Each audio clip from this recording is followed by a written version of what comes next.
တကားဖွင့်တာနဲ့နိုင်ငံပြောင်းသွားတယ်။နှစ်နိုင်ငံနယ်စပ်ဆိုတာနဲ့စစ်သားတွေစောင့်နေတဲ့ဂိတ်ကြီးတွေတန်ဆူးကျိုးတွေခြံစည်းရိုးတွေရှိမယ်လို့ထင်နေပါသလား။တကယ်တော့ကမ္ဘာပေါ်မှာ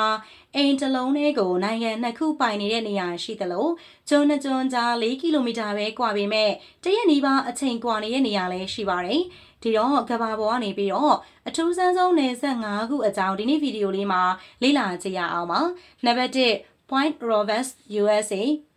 Point Rogers က American နိုင်ငံ Washington State ပိုင်နေရာတစ်ခုပါ။ဒါပေမဲ့ထူးဆန်းတာကဒီနေရာက Canada နိုင်ငံပိုင်နယ်မြေတွေနဲ့လုံးဝဝန်းရံခံထားရတဲ့ကျွန်းတစ်ခုဖြစ်နေတာပါ။ Point Rogers က US ပြည်မကိုကားမောင်းသွားခြင်းရင် Canada ကိုအရင်ဝင်ရပါတယ်။ပြီးတော့မှ Canada ကိုဖြတ်ပြီးတော့ American နဲ့ကိုပြန်ဝင်ရတာပါ။အကြောင်းက1846ခုနှစ်မှာ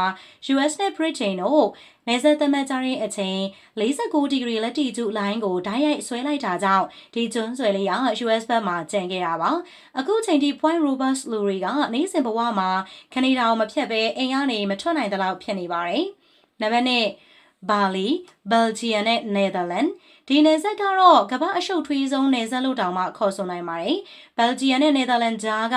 ဘာလီမြို့မှာနယ်စပ်ကလမ်းမတွေအိမ်တွေဆိုင်တွေကိုဖျက်သွားပါတယ်။တချို့အိမ်တွေမှာအိမ်ရှိတကားက Belgium မှာရှိပြီးတော့မိဖို့ကြောင့်က Netherlands တဲကိုရောက်နေပါတယ်။အိမ်နံပါတ်ပေးတဲ့အခါတောင်အိမ်ရှိတကားဘယ်နိုင်ငံမှာရှိလဲဆိုတာနဲ့ဆုံးဖြတ်ရပါတယ်။ Dimodi Iceland USA Russia Bering State ထဲမှာကျွန်းနှစ်ကျွန်းရှိပါတယ်။ Big Diamonds ကရုရှားပိုင်ပြီးတော့ Little Dimodi က US ပိုင်တာဖြစ်ပါတယ်။ကျွန်းနှစ်ကျွန်းကြားမှာဆိုလို့ရှိရင်တော့ဒါအကွာဝေးက4 ကီလိုမီတာလောက်ပဲကွာဝေးရလဲဖြစ်ပါတယ်။ဒါပေမဲ့အဲ့ဒီကြားမှာ International Deadline ရှိပါတယ်။ဒါကြောင့်ရုရှားဘက်ကကျွန်းဟာ US ဘက်ထက်တရက်တောင်မှရှေ့ကိုရောက်နေတတ်ပါတယ်။ International Deadline ရှိနေတာကြောင့်ဖြစ်ပါတယ်။လူတွေကတော့ Tomorrow Iceland နဲ့ Yesterday Iceland ဆိုပြီးတော့ခေါ်ကြပါတယ်။ Mount Everest Boulder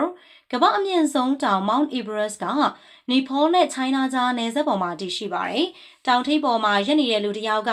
ခြေတစ်ဖက်ကနီပေါမှာတစ်ဖက်က China မှာဖြစ်နေနိုင်ပါတယ်။ကမ္ဘာပေါ်ကအမြင့်ဆုံးနယ်စပ်လည်းဖြစ်ပါတယ်။နံပါတ်5 Hiskell Free Library USA Canada USA နဲ့ Canada ကြားမှာ Hiskell Free Library ဆိုတဲ့စာကြည့်တိုက်တစ်ခုရှိပါတယ်။ဒီစာကြည့်တိုက်ရဲ့ထူးခြားချက်ကအဆောက်အဦတစ်ခုထဲမှာနိုင်ငံတစ်ခုပါနေခြင်းဖြစ်ပါတယ်။ဝင်ပေါက်ကကနေဒါဘက်မှာရှိပေမဲ့စာဖတ်ခန်းတချို့က USA ဘက်ထဲကိုရောက်နေပါတယ်။စာအုပ်ထဲမှာနယ်စပ်မြင်းကိုကျန်းပြင်ပေါ်ကိုတိတ်နဲ့အမှတ်အသားလုပ်ထားပါတယ်။ဒါကြောင့်စာဖတ်နေရကနေခြေလမ်းအနှဲငယ်လှမ်းလိုက်တာနဲ့နောက်နိုင်ငံတစ်ခုထဲကိုရောက်သွားနိုင်ပါတယ်။ကမ္ဘာပေါ်မှာစာအုပ်ဖတ်ရင်းနဲ့နိုင်ငံပြောင်းနိုင်တဲ့နေရာလို့တောင်မှပြောနိုင်ပါတယ်။ကမ္ဘာနယ်စပ်တွေကမြေပုံပေါ်မှာမြင်းတစ်ချောင်းလို့ထင်ရပေမဲ့တကယ်တော့သမိုင်းနိုင်ငံရေးနဲ့ပထဝီဝင်အမားတွေကြောင့်အခုလိုမျိုးထူးဆန်းတဲ့နေရာတွေအများကြီးကျန်ရှိနေပါသေးတယ်။ဒီ9ခုထဲမှာအထူးဆန်းဆုံးလို့ထင်တဲ့နယ်စပ်ကဘယ်ဟာလဲ comment လေးထဲမှာရေးခဲ့ပေးပါဦး။အဆုံးထိကြည့်ရှုပေးတဲ့အတွက်လည်းပရိသတ်တစ်ယောက်ချင်းစီတိုင်းကိုအထူးပဲကျေးဇူးတင်ရှိပါတယ်။နောက်နေ့ရက်တင်ဆက်မှုတွေမှာပြန်လည်ဆုံတွေ့ကြပါစို့ရှင်။